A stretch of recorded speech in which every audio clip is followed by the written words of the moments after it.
Chairman, and thank you for coming to testify today. You know, I've been interested in artificial intelligence for quite a long time. Back in the 1990s, in working in particle physics, we were using neural network classifiers to have a look at trying to classify particle physics interactions. And when I couldn't stand it during the government shutdown not so long ago, I went and downloaded TensorFlow and worked through the part of the tutorial on it.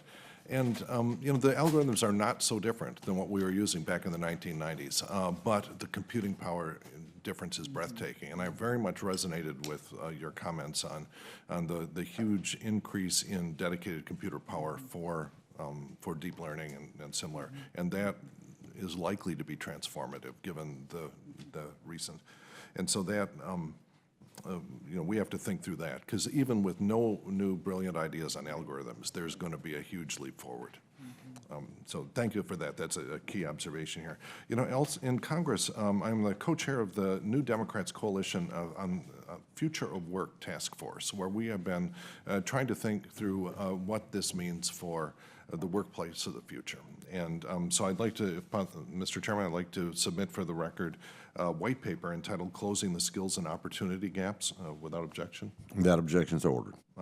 Thank you. And I will be asking for the record if you could have a look at this and see if, you know, what sort of coverage you think this document has for the near-term policy responses, because it's, you know, this is coming at us, I think, faster than a lot of people in politics really understand. And also, I will be asking for the record, I guess you may not have to respond right now, where the best sources of information on how quickly this will be coming at us. You know, there are conferences here and there, but you attend and your friends attend a lot of them. I'd be interested in where you think you really come together to get the techno experts, the economic experts, you know, the labor economists, people like that, all in the same room. I think it's something we should be putting more effort into. On another tack, I've been very involved in Congress in trying to resurrect something called the Office of Technology Assessment. You know, what the JO did here is very good, which is to bring, we had a conference of the experts, and you brought in a good set of experts, and a year later now we are getting a report on this, and you know, you need more bandwidth in Congress than that, just you know, on all technological issues, but this is a perfect example. A year-old group of experts on AI, you know, those are opinions that are sort of dated a little bit, even a year in the past. And so the Office of Technology Assessment for decades provided immediate high bandwidth advice to Congress on all sorts of technological issues. And so we are coming closer and closer every year in getting it refunded after it was defunded in the 1990s. And so I think, well, to ask you a question here, is there anyone on the panel who thinks that Congress has enough technological capacity as it currently stands to deal with issues like this? So I can answer that.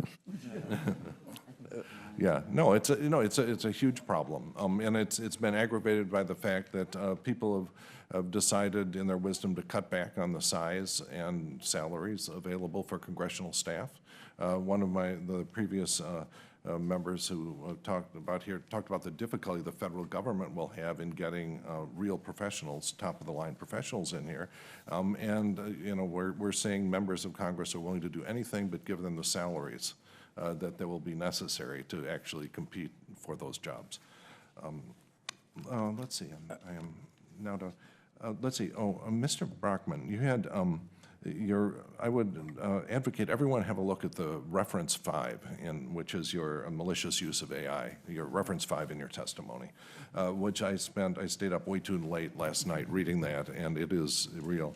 Along the same lines, members of Congress have access to the classified version of a National Academy of Science study on the implication of autonomous drones and this is something that I think you know, has to be understood by the military. We're about to mark up a military authorization bill, an appropriations bill, that is spending way too much money fighting the last war and not enough fighting the wars of the future.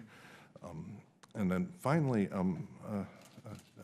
Dr. Lee, in the educational aspects of this, one thing I struggle for, I guess, if you look through the bios of people who are the heroes of artificial intelligence, they tend to come from physics, math, places like that.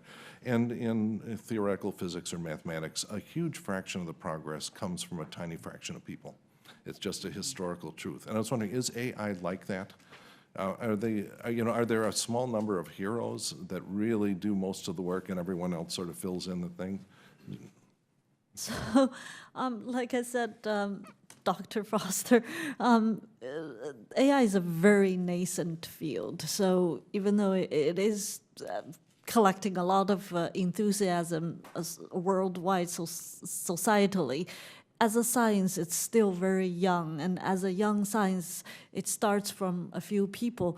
I was also trained as a physics major, and I think about early days of Newtonian physics, and that was a smallish group of people as well. I mean, it would be too much to compare directly, but what I really do want to say is that we might be in the early, even pre-Newtonian days of AI. We are still developing this. So the number of people are still small. Having said that, there are many, many people who have contributed to AI. Their names might not have made it to the news, to the blogs, to the tweets, but these are the names that, as students and experts of this field, we remember them. And I want to say many of them are members of the underrepresented minority group. There are many women in the first generation of AI experts.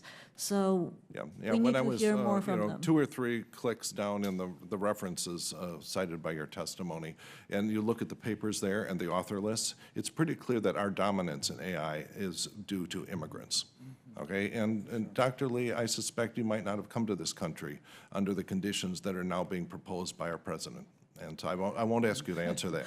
But it's important when we talk about what it is that makes this country dominant in things like AI, it is immigrants. Okay, and I'll just leave it at that, and I guess my time is up. Thank the gentleman. I thank the witnesses for their testimony and the members for their questions. The record will